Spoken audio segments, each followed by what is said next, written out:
Good morning. Welcome to, well, a blank wall, but you're in bed with me right now. This is my bed. There are stars. It's very early. I'm not really sure what time it is. It's a Wednesday, if that helps. Um, yeah, it's early. I'm awake, unfortunately. Possibly have a stinking cold. I felt crap yesterday. I feel even worse today. But hey, carry on. But I'm up and awake because I have a hearing test. I have a hearing test today. I've had a few before in my lifetime. The most prominent one was a couple of years ago. I went to the hospital because I was losing what I thought was a substantial amount of hearing. It turns out that I just had a lot of wax in my ears and I had tinnitus and I had some hearing loss. I think it was about 15%. Nothing major. But when I went to get these new glasses, Specsavers, where I got them from, not sponsored, now do a thing where they're giving away free hearing tests to people over a certain age.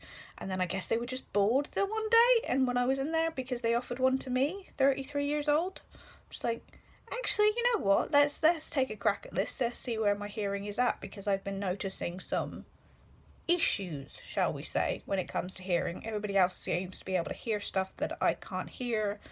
I can't pick up conversations. I've just been, my phone's on the loudest setting it can be, which is a bit awkward because no such thing as a private conversation anymore if you're talking to me, because I have to have the volume up so high. So I've been noticing all of these things. I thought, oh yeah, alright. Give me the free test. 45% hearing loss on one ear, 55% on the other. Oops! Bit of a difference in the last 5 years. That explains a lot. Yeah, it really did explain a lot. The practitioner, or the woman who did it, was quite surprised. She's like, "You're 33. Why have you got so little hearing?" And I said, "Well, I have headphones on pretty much continuously because I can't hear stuff." She said, "Well, that's not helping, but it wouldn't have actually done this." And then I said, "I have EDS," and she's just like, "Hang on, I think I remember something." And the clogs turned in both of our brains because yeah, and we realised that it's connected to EDS. And she said, "You could do with the full hearing test and possibly hearing aids. I'll write you a letter and you can send it to your doctor and take it from there." My life being the shambles that it is, that letter obviously didn't get written. Why would it? I mean, why would anything go to plan? It was sent an email, and then I had to send that to the doctors, who then lost the email, so I had to send it again. And then I spoke to like 3 people on reception at the doctor's surgery who was just like, "What are you talking about? You're 33. There's nothing wrong with your hearing." I'm just like, "Well, I have a test that says there is, so can we do something about it, please?" Basically, for the last 4 or 5 months, I've been having conversations back and forth between Specsavers and the doctors trying to get a full-blown hearing test on the NHS and possibly hearing aids. But because I'm of a certain age and because, I don't know, just admin errors, and a lot of them, like half of my conversations that were logged were then lost. It's just, it's been a shambles. Basically, it's taken 4 months, but I think I finally have a hearing test for full-on hearing aids. And I've Googled since then, and I've talked to other people since then. It turns out that EDS and hearing loss is a thing, because there are 3 bones in your ear that help you, I'm not good at this, that help you hear, the frequency. They vibrate and the frequency, and you can hear things. And of course, 3 bones means 3 joints, and EDS affects the collagen, which breaks down the joints so that they don't, work properly, and the frequency and the vibrations aren't on the right level. And so hearing loss can occur because of the lack of collagen in your joints, in your ears.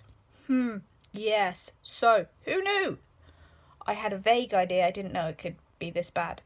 So so the fact that I haven't been able to hear properly for, I'd say since I came out of hospital. I don't remember hearing properly since I came out of hospital. Like, I know when I was in there I was really sick, and so I would imagine I was so exhausted I couldn't hear things properly anyway, and I did have headphones on 24/7 because I couldn't cope with the outside noise of the hospital, you know, the beeping and the everything. So I did have like headphones on 24/7, but I didn't have them on that loud, and mainly they were playing ASMR, just background noise, to drown out the beeping. So I don't think I caused that much damage, but I haven't been able to hear properly for ages.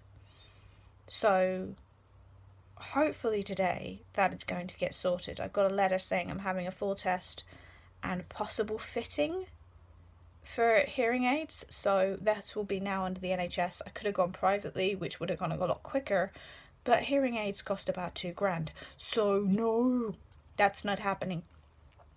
So the last 3 or 4 months has been a fight to get it done under the NHS, but because I'm under 35, I'm not seen as somebody who should need hearing aids, but then because of the EDS, it's a tricky one. But yeah, I'm knackered, so I have no idea how this is going to go. The letter says that I should be there for like possibly 2 hours, which is a bit much, but okay, it's better than going to the hospital. I've had a hearing test at the hospital before. You are waiting for hours before you even go in to have the test, and by the time you have the test, I'm just wiped. Last time it made me so freaking ill. It set off such a bad relapse. So I'm glad that I'm kind of going to Specsavers, because I'll be straight in. There'll be no like waiting around or anything, because there's not going to be a queue of people. But it does mean that I have to get up and get out of this house while feeling like poo. Yay. There's going to be a lot of caffeine involved today, I think, to try and get out of the house. Excuse me, which is not a good idea, especially with heart disease, but hey. This is what we all have to do, us chronics, to get stuff done, is take things that aren't good for us to get out the house so that I can get hearing aids, so that I can have conversations with people again, because it's getting awkward. Like, if I'm in social situations, I'm just nodding and pretending like I understand what somebody's saying, which is very rude. I am being extremely rude to people, not understanding what they're saying, but I feel stupid saying, pardon? What? Who? Hang on. I missed half of that sentence. So yeah. And also it will mean that I won't have to have the volume up so high, hopefully. More than likely, I'll come out of this without hearing aids, and this will just be a whole fluff up, because that tends to happen with me.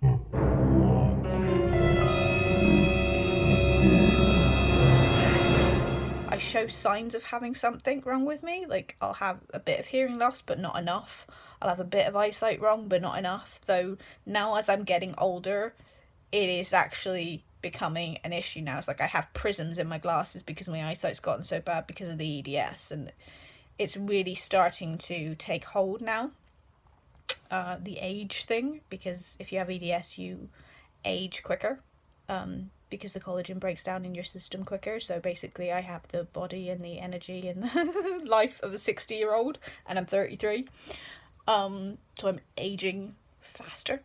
So I'm going deaf, and my eyesight's getting worse, and so on and so forth. So I'm not moaning about this, it just is life. I mean, to be honest, I'm actually quite excited about getting hearing aids. I'm not in a place where I'm just like, oh god, I'm going to be 33 and have hearing aids. That doesn't, from a vanity point, it doesn't really bug me. I'm actually quite excited to be able to have conversations with people again and understand what they're saying. That would be helpful. Really would. So I'm actually quite looking forward to getting them if I can, and being able to hear things again.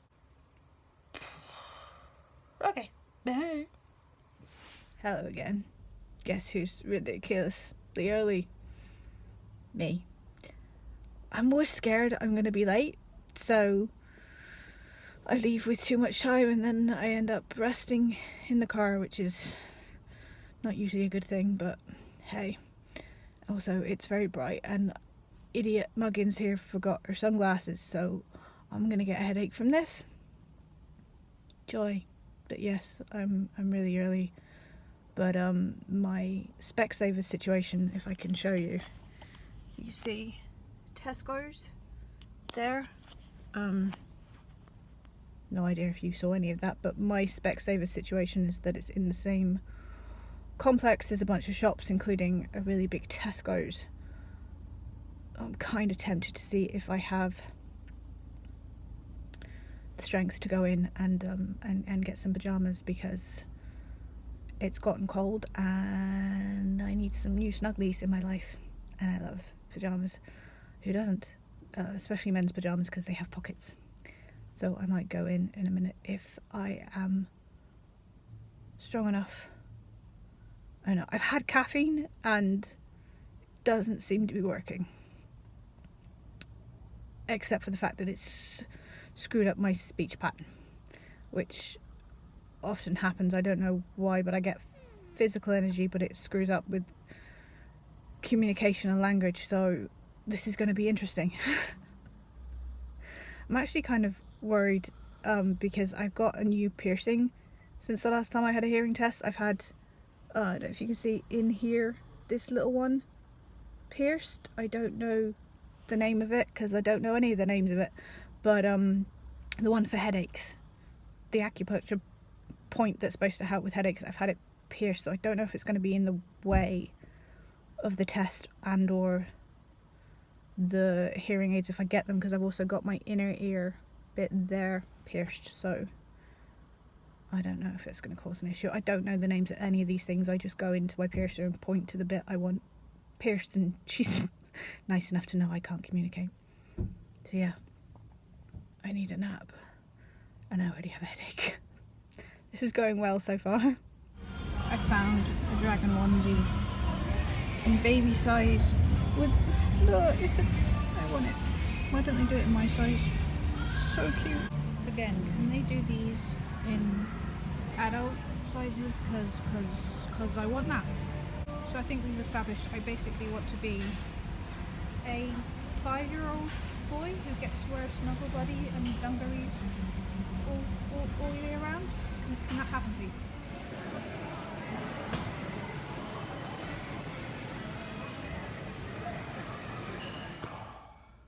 "20 minutes later, this is the face of somebody who's seriously fed up.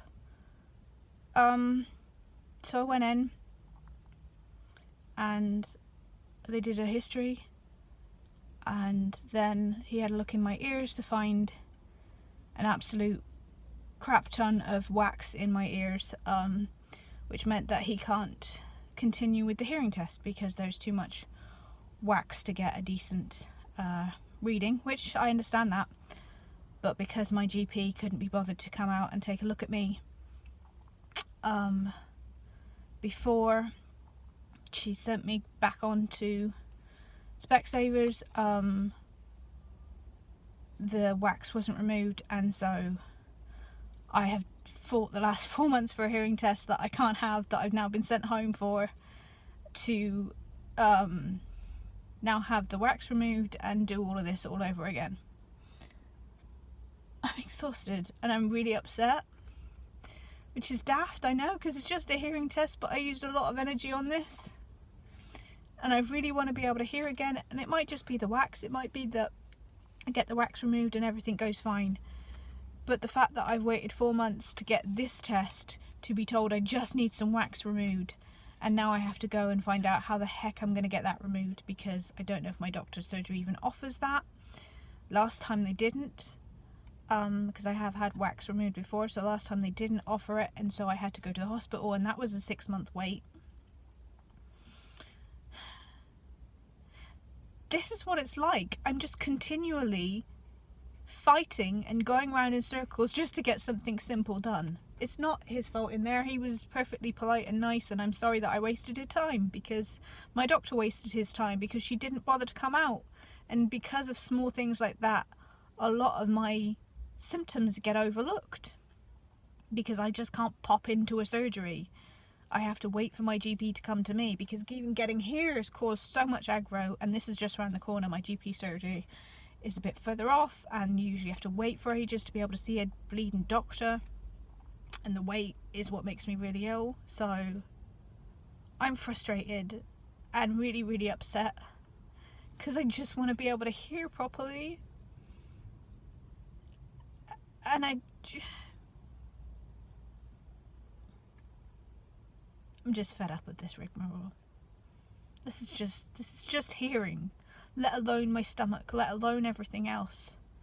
This is how I got undiagnosed with gastroparesis for 5 friggin' years, because I was bouncing from doctor to doctor to doctor who couldn't be bothered to do the tests properly. I know I'm being over dramatic and I'm getting carried away here, but it's just triggered me. I'm fully on triggered. I wanted to cry in that flipping office just a minute ago, because I'm just like, I just want to be able to hear, mate. I know it's not your fault. I shut down when I was in there. The second he said, I'm sorry, we can't do it, I was just like, that's it. I'm no longer a human. I shut down. I can't cope anymore. I just had to get out of there as fast as possible. Not quite the end of the vlog I was expecting, but there we go. Laters.